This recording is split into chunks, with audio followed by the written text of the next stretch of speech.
Tell me your name and where you live now. My name is Viola Grothy, and I live in Elk Point, South Dakota at the present time. And where did you live during World War II? Part of the time I lived in Denver, Colorado, and the other time I lived in Washington, D.C. Before we started the interview, you were telling me about what you were doing the day Pearl Harbor was attacked. Can you tell me that story again? The day Pearl Harbor was attacked, a friend and I took a bunch of the boys that were stationed, had been drafted and were stationed at Buckley Field. We took them up in the mountains on a trip, and that's when we heard that Pearl Harbor was attacked. And we had all these servicemen, and it kind of hurt them pretty bad. Well, it did all of us as far as that's concerned. The servicemen that had been drafted, they figured that they would be going pretty quick. How old were you? When Pearl Harbor was attacked, I was 15 or 16, so I was still in high school. This friend knew some of the boys from Buckley Field because she was from Elk Point here, and some of the boys were from Elk Point, but she attended our church, and that's how come I got connected with them and went with the lady up there. So you were a high school student at the time the war started. You were telling me how your mother worked at Buckley Field. Was your mother working at Buckley Field at this time? No, my mother started working at Buckley Field after the war started. Prior to that, she was the first woman driver in Buckley Field, a civilian woman driver. Before that, the servicemen always did it, before the war started, like sergeants or corporals or something. But then they had to start hiring outsiders, and my mother was the first woman driver hired. Okay, so you were 15 or 16 years old.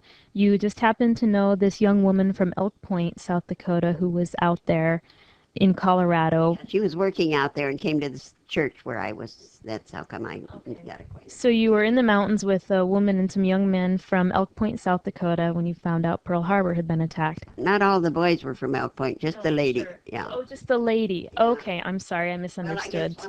I guess there was at least one or two others from Elk Point here too that were with us, but there was 7 or 8 of them that we took.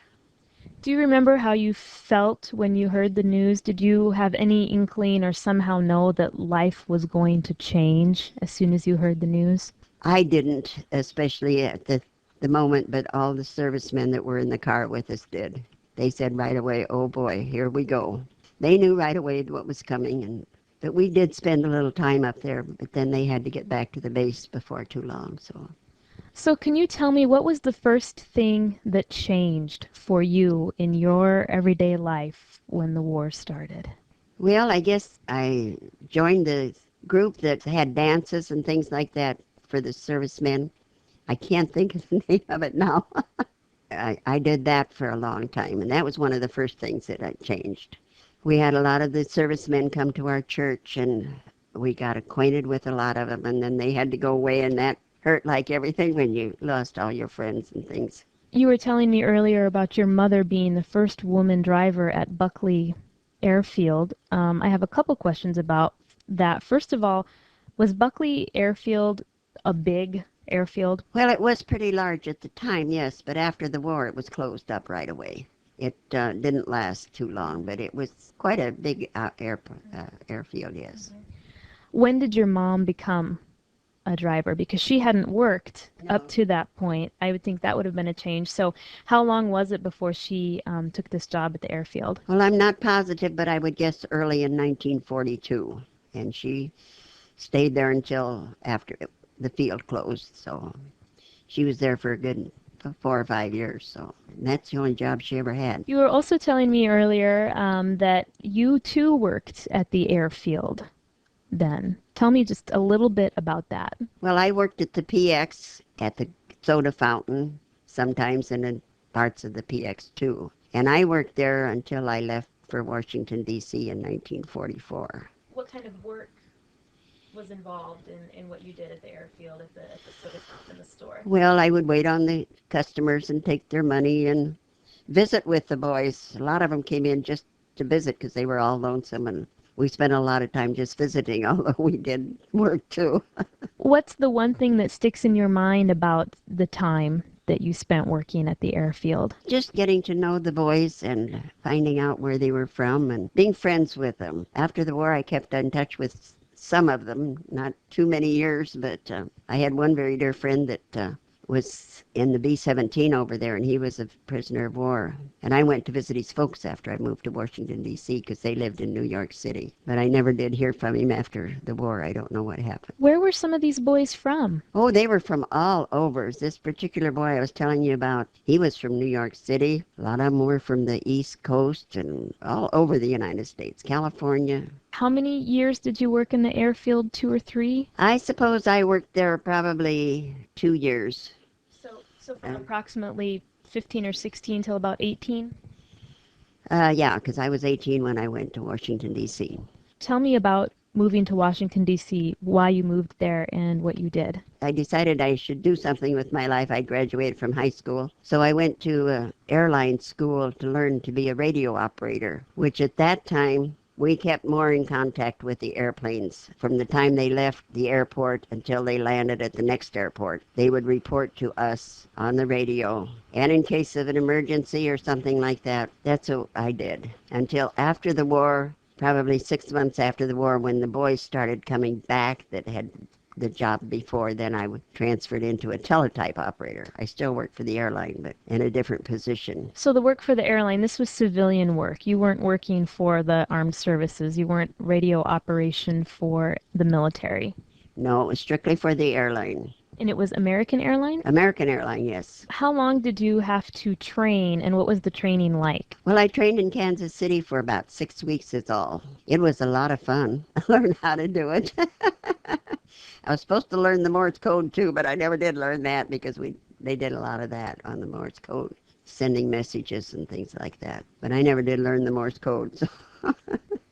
Okay, so you are 18 years old. You've just arrived in Washington, D.C., and you've got this job being a radio operator for American Airlines. Tell me what life was like for that time. Well, life was very exciting. It was a big change for a little gal from Denver, which was a small town in those days, to move to Washington, D.C. And I worked at the airport, and so it was traveling back and forth. When I first got there, I was all by myself, didn't know a soul, but they got me an apartment, and there I made other friends. And so it was a very exciting time. We had to work different shifts, day shifts, afternoon shifts, and night shifts. In those days, we weren't afraid to be out on the streets after dark. We'd take the bus from the airport into Washington, D.C., because the airport is in Virginia. And 9 times out of 10, we'd walk home, maybe 1.5 miles, 2 miles. But we weren't afraid.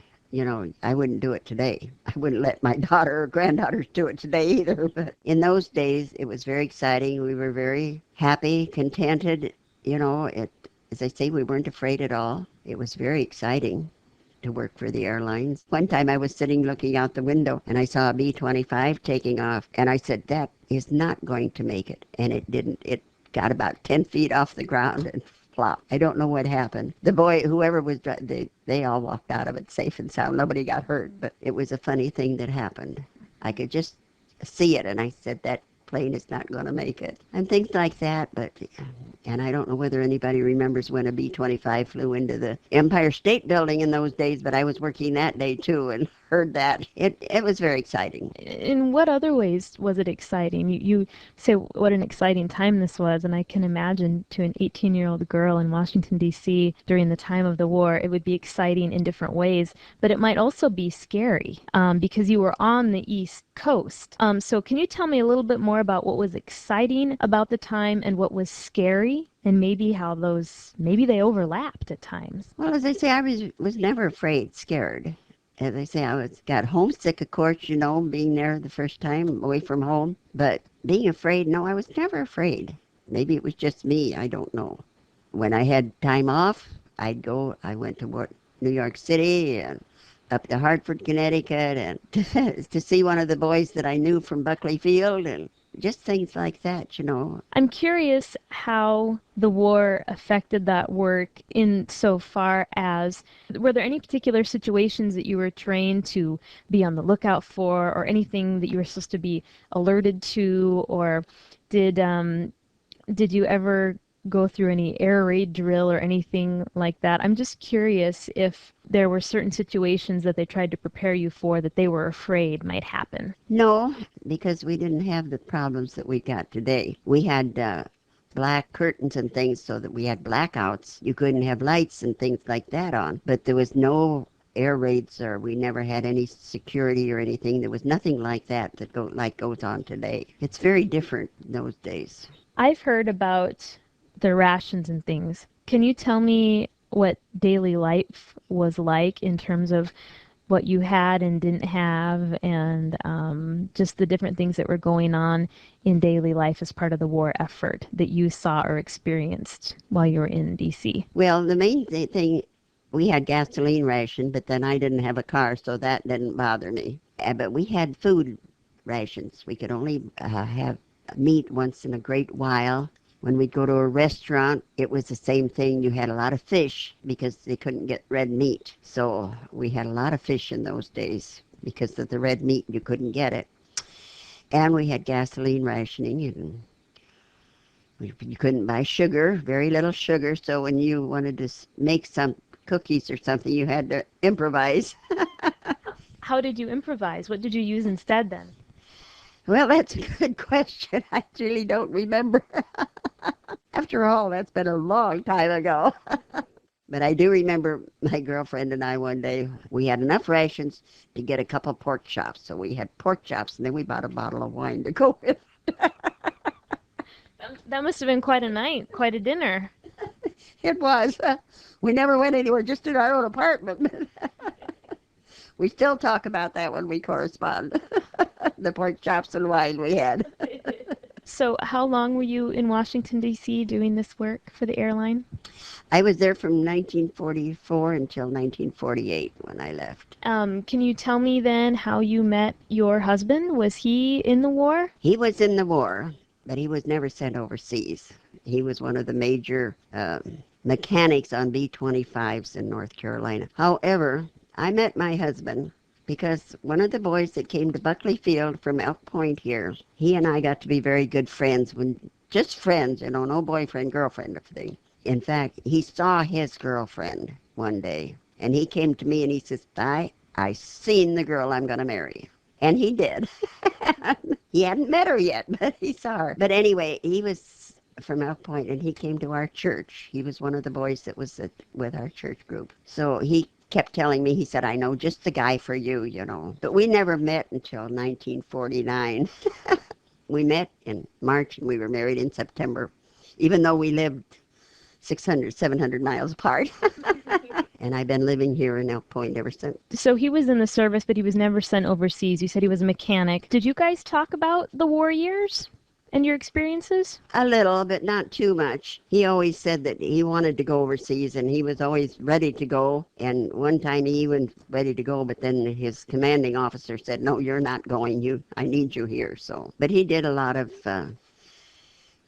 flying. He was not a flyer, a pilot, but he would take the plane up and check it out. So he did that, and he went a lot of times with some of the other men when they went around to different places. As I say, he was never in the service himself. My brother was over in Germany, but he doesn't talk too much about it. He was in the Signal Corps, and they went ahead of the fighting forces to set up communications and stuff. But he doesn't talk too much about it, so I really don't know too much about his war years. Has he shared any of that experience with you at all? Any stories at all? No, not really that I remember. Was he an older or younger brother? And when did he go into service? He was an older brother. He was 2 years older than I was, and I think he went in 43. I'm not positive. And he was in basic, and then he was sent overseas right from basic. As I say, he was in the Signal Corps, so he went ahead of the fighting forces to set up communications and things. Was he the only member of your family that was serving overseas? In that war, yes. My dad was in World War I, but I have an older than that, but he was a 4F, had osteomyelitis, so they couldn't take him. I'm trying to imagine how it must have felt 15 or 16 until you were in your early 20s during the war and just after. You were in Denver, and I'm thinking how life might have changed for you. All of a sudden, your mom had a job. All of a sudden, you were working at this airfield. Your brother was sent overseas. Can you give me some idea of what all of that felt like, especially as a teenager? Well, it was very disturbing, wondering what was going to happen and how long this was going to keep on. It was very disturbing. My brother was going to be sent out of Denver there, and he was supposed to be come in at 9 o'clock in the morning. So I went down to the railroad station and waited, but they didn't come in till 7 o'clock that night. And I didn't get to see him because they had to leave right away, but they were supposed to have been able to spend the day there, but they didn't get in until they had to leave. So many of the young people that I grew up with had gone. A lot of them didn't come back, just like all the wars today. It's a very disturbing thing. But I was young enough, that it didn't probably affect me as much as if I'd have been, say, 5, 6 years older. I was still young enough that everything's going to be just fine. But it was very disturbing time. There's no getting around that. Time I would not want to repeat, which we do every day now. There's so many wars since then. Terrible. What would you say was the scariest or worst part about those years? Personally, as a young girl, was the rationing. We couldn't do what we wanted to do. It was the USO I was talking about, going to the parties, the USO. But we did a lot of that, which was a lot of fun. But it was a very disturbing time. So many of the boys didn't come home, lost track of a lot of friends. Maybe some of them came back and went somewhere else, and you just lost track of them. So it's not a fun time. I had some good times, but I had some bad times too. I imagine you worried about your brother? Oh yes, I worried about my brother, and as I say, this one friend that I had was a very close friend. He was a gunner on a B-17, and he ended up captured. But I never heard from him. I don't know whatever happened to him, whether he ever come back from that or not. And that was that was fairly early in the war that he was downed. And things like that. And then there was several of them like that I just wondered what happened to them and where they are today. And as I say, a lot of the boys that I met from here got home okay, and some didn't, and same thing out home in Colorado. And even in Washington, D.C., the boys whose job I took because they had to go to service didn't come back. So. Did your brother write? Did you get letters from your brother, or did your mom? Was he able to communicate with the family? Oh, yeah, my mom especially got letters, and I did occasionally too, but he was pretty busy. But my mom heard from him. He and my mom, well, I suppose 15, 16 years ago now, went over there, so she saw where he was stationed and things. He took her over there. So that was interesting for my mom. Well, it had to be longer ago than that, because my mom's been gone that long. Must have been about 40 years ago. And my mom really enjoyed that. And he enjoyed it, too, going back to see how things had changed since he was there. And this was in Germany? Yeah, that was in Germany. He took her to Germany to show her around. Now, you were saying that there were some bad times, but good times too during those years. And I'm wondering the flip side of what was the scariest or worst part of those years. What was the best part? Well, the best part was just seeing part of the world that I hadn't seen before, the East Coast. As I say, I went down to Williamsburg, Virginia, and up to Hartford, Connecticut, and New York City. That was the good part, It was wonderful going, and the people I had met while I was working there meant a lot to me, an awful lot. So that was the good part. Got to see some of the country that I'd never seen before, and I probably never see it again.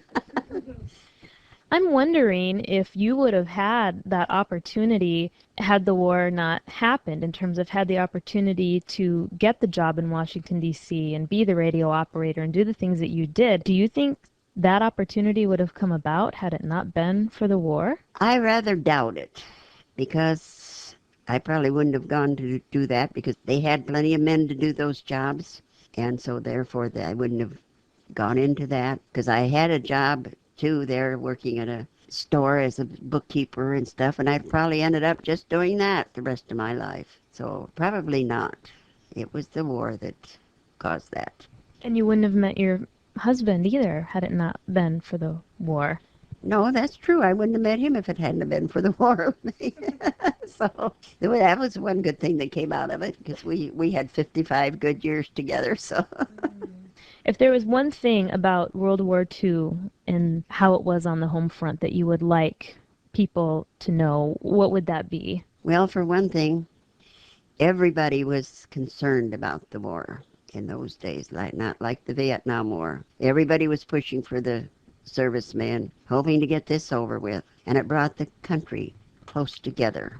We hadn't, because of the Dust Bowl earlier and things, people were scattered all over, but it did bring us together to that extent. Brought the country together to really appreciate what we have. And I guess I have one more question related to your work I hadn't thought of, but can you describe for me what the environment was like that you worked in at the airline? You said that it was men doing these jobs, and of course they needed to be in the military, they needed to go fight. So was it just a large group of young women doing this work now? Was it a building full of young women? Well, no. There were some boys there. In fact, my boss he got hurt playing football and lost a leg, so he couldn't go. So he was still there. And there were only about 4 of us working at the time, because it was just for one airline. We didn't have anything to do with the servicemen or anything. And they didn't have the flights in those days like they do today. As we hear today about all the delays and everything, and you see the airplanes piled up and stuff waiting to take off. We didn't have that problem back then because the skies weren't that crowded. There was only 4 of us radio operators, and I think there was 4 teletype operators. And we were just in a little room. Oh, it must have been 14 by 14 or something like that, with all this electrical and radio equipment. It was pretty crowded. And I'm sure there were others too, and we had a lot of the telephone operators there too that were mostly girls now. But then after the war, the boys came back. They took over the radio jobs, and I took over some of them quit, and that were working there. It wasn't a whole group of girls. There were some men, and my overall head boss, he was there too. I suppose he was in his early 50s or something. But we had to change the radios in the airplanes and everything, so it was quite exciting. When the men came back then and took their radio jobs back, and I imagine this happened across the board, a lot of the work that women were doing, like the job your mom had, when the men came home then after the war, they didn't need the women to do those jobs anymore. Was that kind of a mixed feeling? What did that feel like? Did any of your friends express this, that you'd gained some kind of experience, and then it was just supposed to go back to the way it was before? No, I don't think so. At least the majority of us didn't feel that way, because we were glad the war was over. We were happy to see the boys come home, and they needed the jobs, because in those days, more men worked and more women stayed home all the time. And as I say, I went to work after that. I went back to Colorado and went to work for another airline, but in a different type of a job. But no, I don't think so, because we were happy to see the boys come home. I'm sure some of the girls maybe that were in some of the jobs, but I know the ones I worked with didn't feel that way, because we were happy the boys were home. So that happiness, that joy that the war was over and the boys were home and life could maybe return to normal now, that feeling far outweighed anything else. That's true. That way far outweighed everything else to have those boys come home and take over. Is there anything else you'd like to share with me about your home front wartime experience, Vi? I don't think so. That pretty well covers it. That's about what I did. As I say, we went to the USO and all those parties and things like that to help with the boys. And that was a lot of fun and enjoyment, to know that we could help the boys that were in the service, because a lot of them had never been away from home before, so that was good.